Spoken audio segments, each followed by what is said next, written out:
Kalahkan kedagingan, taklukkan kedagingan, singkirkan itu. Kenapa? Kenapa? Pastor, kenapa sih kita nggak bisa hidup berdampingan? Mbok kita yang damai aja. Karena Galatia 5 ayat 17 minggu lalu saya bacakan. Keinginan roh dan keinginan daging selalu berlawanan. Mereka tidak bisa berteman, Bapak Ibu. Mereka selalu bertentangan. Itu sebabnya engkau tidak melakukan apa yang kau inginkan. Setiap kali rohnya tahu, dagingnya tidak mau. Hanya ada satu perintah dari Tuhan kalau sudah berbicara tentang penduduk Kanaan. Taklukkan, kalahkan, singkirkan.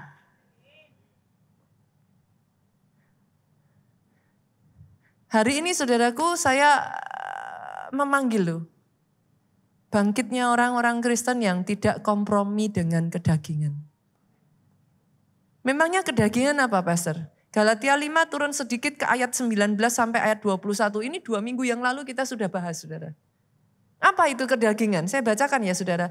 Perbuatan daging telah nyata, sama-sama yuk, yaitu apa? Percabulan, kecemaran, apalagi? Hawa nafsu, sampai situ dulu ya. Pastor, masa sih nggak boleh teman tapi mesra? Pastor, kuno lah pastor. Kita cuman berteman kok. Masa salah? Zaman sekarang orang biasa lah, teman gandengan kan biasa. Peluk-peluk kan biasa, pastor. Pastor nggak gaul ah. Izinkan saya mengatakan ini ya saudaraku. Saya lebih memilih kalau itu yang dimaksud dengan gaul. Saya lebih memilih jadi orang yang kuno aja gimana?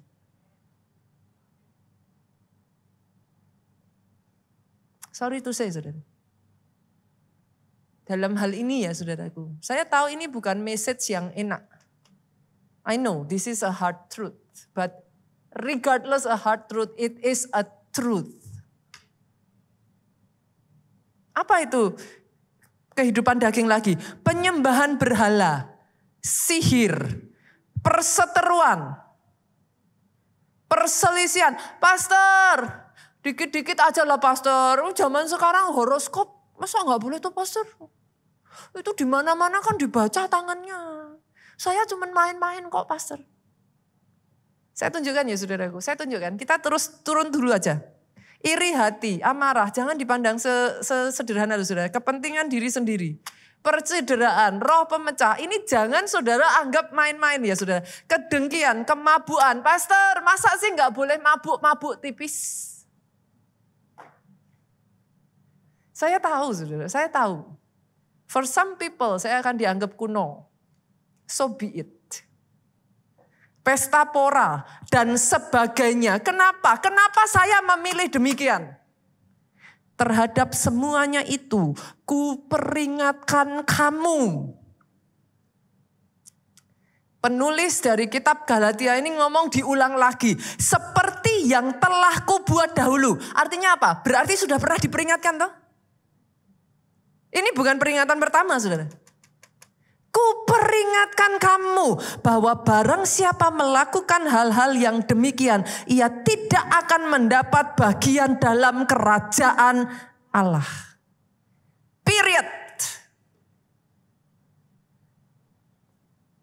Senggol kiri kanannya saudara, masih sayang pastornya enggak, saudara? Masih sayang pengkhotbahnya enggak gitu. Saya tahu apa yang saya katakan ini enggak enak. I know. I really know. Ini khotbah yang tidak populer. Saudara akan lebih senang ditimang-timang. Bukankah Tuhan kita itu Tuhan yang penuh anugerah, pastor? Yang saya doakan atas hidup saudara, yes dia penuh anugerah, tapi anugerah itu tidak murah. Anugerah itu dibayar dengan darahnya. Jadi kalau karena itu saya dianggap kuno, so be it. Saya memilih jalur itu, saudara. jaga. Jaga. Tidak ada cara lain. Sadarkah saudara sebegitu rupanya saudaraku. Terhadap hal yang satu ini. Tuhan itu kerasnya minta ampun loh saudara. Matius 5 ayat 29 sampai 30.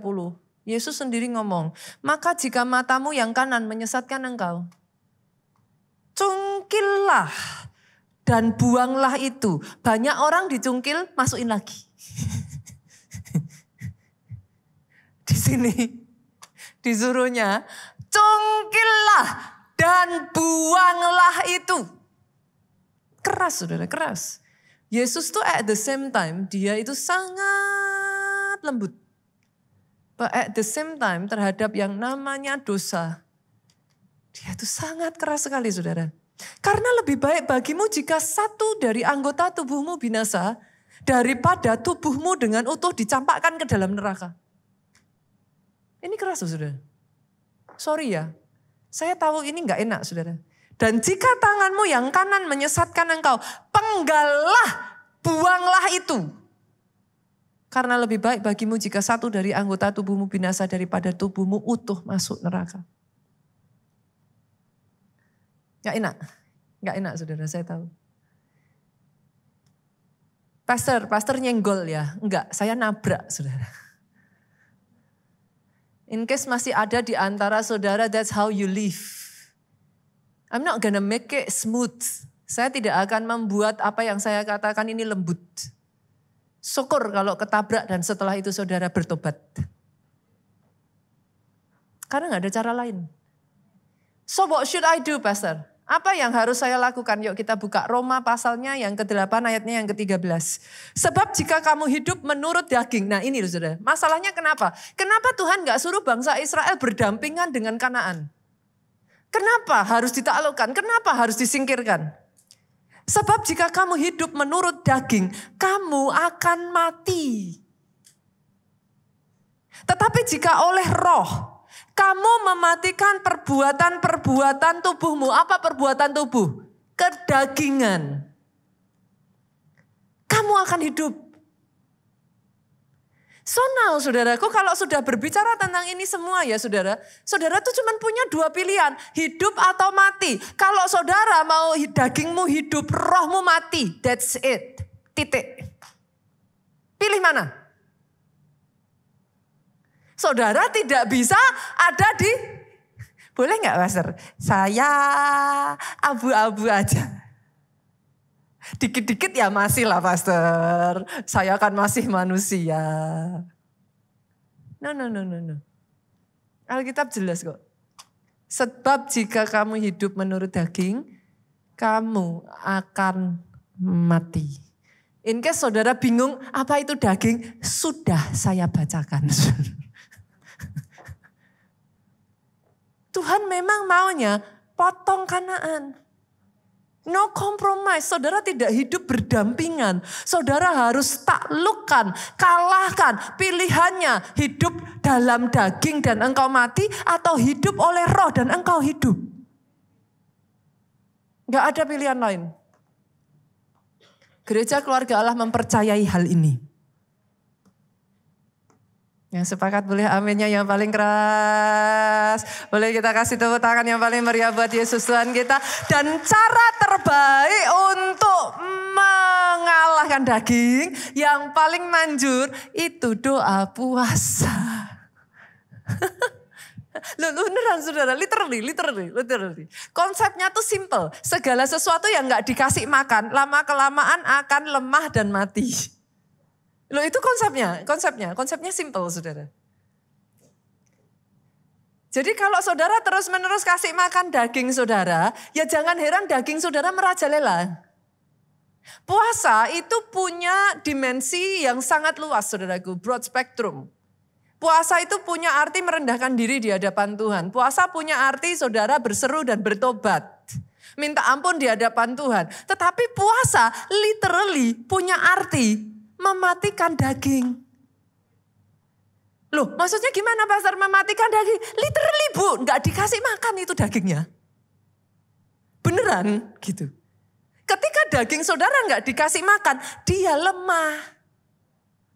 Setelah itu bersamaan dengan daging saudara nggak dikasih makan, boleh nggak sih rohnya, porsinya ditambah. Loh jangan dagingnya doang nggak dikasih makan.